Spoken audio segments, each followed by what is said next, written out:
चलिए तो हम प्रश्नावली 13.2 का प्रश्न नंबर 2 करने जा रहे हैं। तो आइए देखते हैं, प्रश्नों को पढ़ते हैं। इंजीनियरिंग के विद्यार्थी रचेल से एक पतली एल्यूमिनियम शीट का प्रयोग करते हुए एक मॉडल बनाने को कहा गया, जो एक ऐसे बेलन के आकार का है जिसके दोनों सिरों पर 2 शंकु जुड़े हुए हैं, कुछ इस प्रकार से। ठीक है, तो इस मॉडल का जो है व्यास यानी इतना भाग 3 सेंटीमीटर है और इसकी लंबाई, इस पूरे मॉडल की लंबाई 12 सेंटीमीटर है। ठीक है, यदि प्रत्येक शंकु की ऊंचाई, यानी ये जो छोटे छोटे शंकु जो लगे हैं, इसकी ऊंचाई 2 सेंटीमीटर है हो। ठीक है, तो रचेल द्वारा बनाए गए मॉडल के अंतर्विशिष्ट हवा का आयतन ज्ञात कीजिए और यह मान लीजिए कि मॉडल की आंतरिक और बाहरी बीमारी लगभग बराबर है। ठीक है, तो आइए हम प्रश्न को देखते हैं। ठीक है, तो कुछ कहा गया है ऐसा कि जो मॉडल है इसकी ऊंचाई जो है 12 सेंटीमीटर है और इसका जो व्यास है वो है 3 सेंटीमीटर और जो छोटे शंकु है इसकी जो ऊंचाई है वो 2 सेंटीमीटर है। ठीक है, तो हम यहाँ पे कुछ लिख लेंगे इसके बारे में। ठीक है, शंकु की जो त्रिज्या होगी, शंकु की त्रिज्या, ठीक है, इतना व्यास हो गया। अरे भैया इतना भाग जो होगा व्यास हो जाएगा ये पूरा। ठीक है, हमें तो त्रिज्या चाहिए, तो व्यास दिया हुआ 3 सेंटीमीटर, त्रिज्या आधी होगी तो आधा कर लिया, तो आ गया 3/2 सेंटीमीटर। इसी प्रकार से शंकु की जो ऊंचाई है, शंकु की ऊंचाई तो हमें मालूम ही है 2 सेंटीमीटर, इसको हमने छोटे h से ले लिया, स्मॉल h। ठीक है, अब देखो यहाँ पे देखो, अब क्या बताया है, बेलनाकार की ऊंचाई। बेलनाकार की ऊंचाई कितनी होगी, ये पूरा है 12, अगर इसमें से दो घटा दें यानी 4 घटा दें तो हमें कितना मिल जाएगा, बेलनाकार की ऊंचाई मिल जाएगी। तो बेलनाकार की ऊंचाई कितनी हो गई, 8, और शंकु की त्रिज्या और बेलनाकार की त्रिज्या बराबर होगी तो दोनों को बराबर ले लिया है। तो आइए हम निकालते हैं क्या इस मॉडल का आयतन। ठीक है, तो इस मॉडल का आयतन बराबर क्या हो जाएगा, सबसे पहले 2 शंकुओं का आयतन, 2 शंकु का आयतन प्लस बेलनाकार का आयतन, बेलनाकार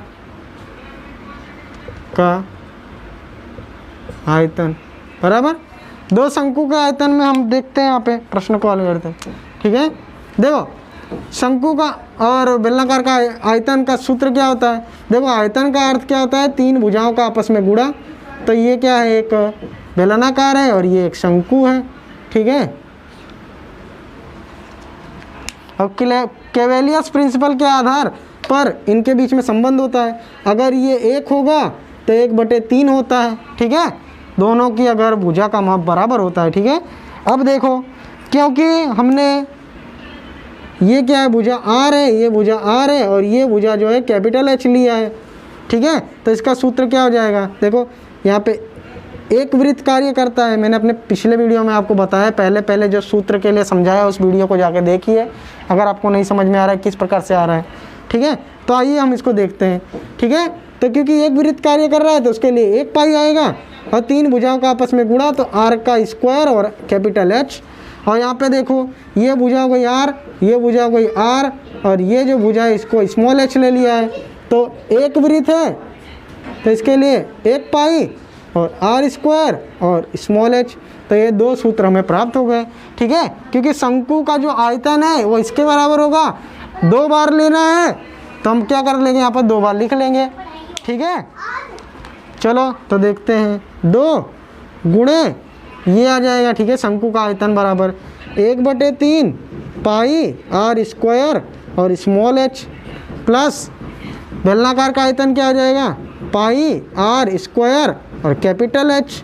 तो इस प्रकार से हम यहाँ से क्या कॉमन कर सकते हैं, देखो अगर ध्यान से, तो यहाँ से पाई कॉमन हो सकता है, R स्क्वायर कॉमन हो सकता है।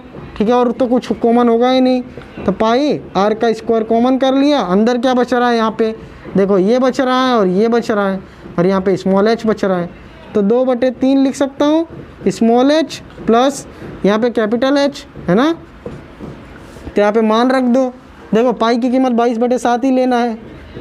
ठीक है, और R की कीमत देखें हम, तो R की कीमत तो 3/2 है, 3/2 गुणे 3/2 लिख सकता हूँ। क्योंकि ये 2 इसका स्क्वायर है तो इतना लिख सकता हूँ, है ना। तो आइए देखो 2/3 स्मॉल h की कीमत कितनी है, स्मॉल h की कीमत 2 है, ठीक है। तो प्लस अरे गुणे 2 और प्लस कैपिटल H की कीमत 8 है, तो ये कितना आ जाएगा 8। अब इसको सॉल्व करो, देखो यहाँ पे ये 2 से ये 11 बार में कट जाएगा, कटेगा। ऊपर कितना बचा है 11 3 3 11 गुणे 3 गुणे 3 और नीचे कितना बचा है 7 और गुणे 2 7 गुणे 2। अब यहाँ पे देखो ये 2 दूनी 4/3 और प्लस 8, इन दोनों का लासा करेंगे तो नीचे 3 आ जाएगा। 11 गुणे 3 गुणे 3 बटे 7/2, है ना। और यहाँ पे क्या आ जाएगा, इसका लासा लेंगे तो बटे में 3 आ जाएगा।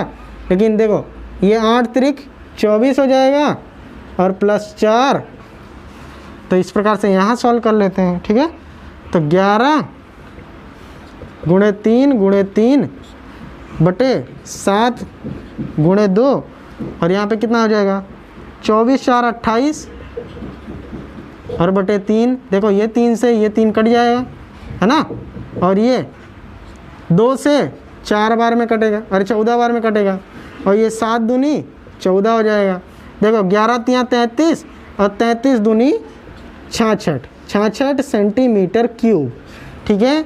तो इस मॉडल का आयतन